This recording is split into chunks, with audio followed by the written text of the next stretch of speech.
Hello again, and welcome to all our brothers and sisters in recovery, and your families also. You don't need to be one with the disease of addiction in order to benefit from the information that we attempt to share. And we hope that you'll find something here that is useful as we attempt to create a safe place for us to share our stories, our experiences, our hope and our strength with each other, and create the community in which we can all walk the road of recovery. We thought long and hard about what we were going to do in the new year for subject matter, and we thought it'd be best to review a few of the things that we do know about this disease that we carry. And the first thing we know about this disease is that it is progressive. And what that means is that it will always be worse, never better. Each time we go back and get in the ring, we get beaten.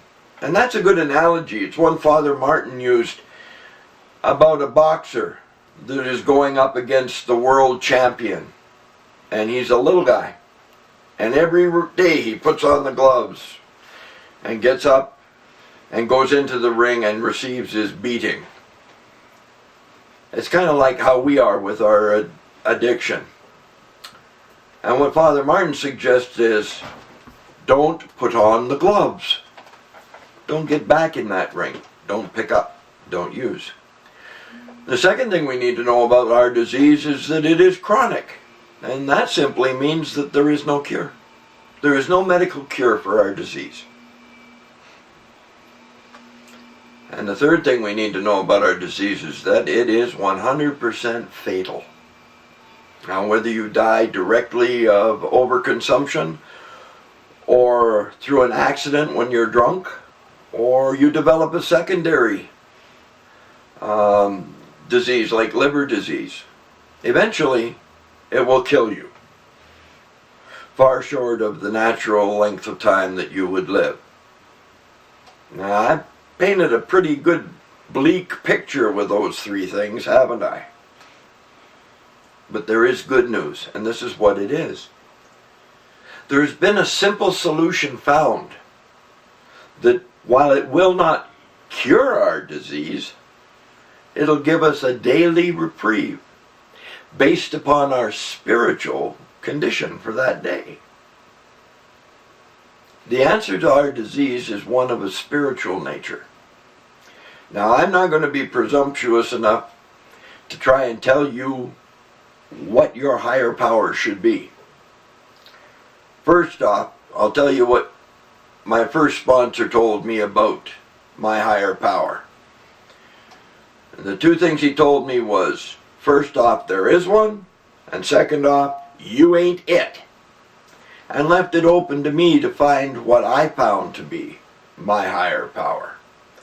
The one thing that I can tell you is that it has to be greater than the hold our disease has over us. In order to defeat a disease that we within ourselves can find no way to defeat, we must look outside ourselves for something that is greater than that disease in order to be given this daily reprieve. What that looks like is very personal to the person that carries the idea. One of the things my sponsor had me do was make a want ad. He said, on the top of the paper you write, wanted, one God, or one higher power, or one creator, whatever term you want to use, must be. And then after that you list every positive trait you want your creator to have. Mine was kind, loving, available, supportive, and on. And you know something? I find that I didn't list half the things that the Creator is to me. He's so much more. I want to share a little bit of my personal experience with going through this process with you. When I was growing up my young life, my best friend was my cousin Dave. And if I wanted to stay at Dave's house over weekend, I'd have to go to church with him on Sunday. Now, they were Roman Catholic. And I remember walking into this big stone building where nobody smiled, and there didn't seem to be much happiness. Everybody seemed stern and angry. And I got to sit right up close under this big pew or big pulpit. And on top of that pulpit was this guy in long white robes. And he was talking real loud and stern about a lake of fire and a big void where you got sent if you did bad things. And that scared the hell out of me, because the things he was talking about were things I've done. So at that point I said, hey, I don't want nothing to do with this God fella.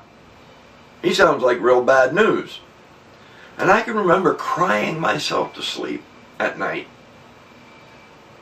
because I didn't want to die, because of this lake of fire and this big void where they sent you if you did things that kids my age did. So I turned my back on God at a very young age. And one day Dougie asked me, Dougie was my first sponsor, what's your concept of a higher power or God? And I said, I don't believe in God. And I told him the story about the church and the lake of fire and the big void, and he looked at me and he said, oh, you've got a punishing, vengeful God, don't you? And I had to agree with him, because even though I didn't believe, that's what God was to me in my mind. And he asked me, like he always asked me, do you want to fix that? And that used to frustrate me, because yes, I always wanted to fix it. He didn't need to ask. And what he told me blew me away, because what Dougie said was simply, fire him. Fire his ass. And then go find out what your Creator is for you, and make sure that it is kind and loving. And that's when he gave me the want ad. So I hope that that little bit of information will at least help one of you out there to make that attempt to reach out outside of yourself for a power greater than the disease holds over us. Because if that's the case, and you find that, you will be able to live one day at a time, for as many of those one day at a times as you want to put back to back. Life gets really, really, really good when you apply yourself to these 12 steps that are covered by 12 principles. The first of them are honesty, open-mindedness, and willingness. And if you have those three, you have a good start at a positive rest of your life. So I would really, really, really encourage you to follow the 12 steps, to become part of a community. You're going to hang around with addicts and alcoholics one way or the other. You're either going to hang around with them using, or you're going to hang around with them sober. You choose. I suggest you choose a sober bunch. They're a lot more fun. And I'd like to invite you to please make suggestions about any material that you would like us to address on this blog. Because frankly, we're running out of ideas and we need some help from you. So please leave a comment, leave a message, share your experience, reach out, and see who reaches back. I hope that this year is the year of your higher power, and I hope that it is a safe, sober, clean, and happy one for you and your family. So until we meet again, I hope that we all walk hand in hand with each other and with our higher power. Bless you all. Shalom.